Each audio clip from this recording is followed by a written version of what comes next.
સંન્યાસી છે મોક્ષ માર્ગી છે. સંન્યાસી એટલે ફરી કહી દઉં, કેસરી કપડાં પહેર્યા હોય એ જ સંન્યાસી નહીં. જ્ઞેયસ્ય નિત્ય સંન્યાસી યો ન દ્વેષ્ટિ ન કાંક્ષતિ.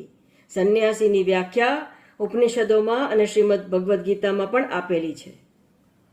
હા, કલર છે, ચિહ્ન છે, ના નહીં પણ ન હોય તો પણ એનો વાંધો શાસ્ત્રને નથી. ખોટું મહત્વ જે અજ્ઞાનીજનો છે એણે ખોટું આનું મહત્વ આપી દીધું છે. જે કરવાનું હોય તે કરતા નથી. શાસ્ત્રમાં આ બધી આજ્ઞાઓ કોને માટે આપી છે? શ્રોત્રિય માટે આપી છે, જેણે બધા જ કર્મનો ત્યાગ કરીને જ્ઞાન માર્ગમાં પ્રશસ્ત જો થયા હોય, પોતાને કહેતા હોય જ્ઞાન માર્ગમાં પ્રશસ્ત થવાવાળા, તો બ્રહ્મનિષ્ઠ બનવા માટે શું કરવું જોઈએ એની ઘણી બધી વાતો, એમાંની એક આ વાત શ્રીમદ ભાગવત મહાપુરાણમાં કરી છે.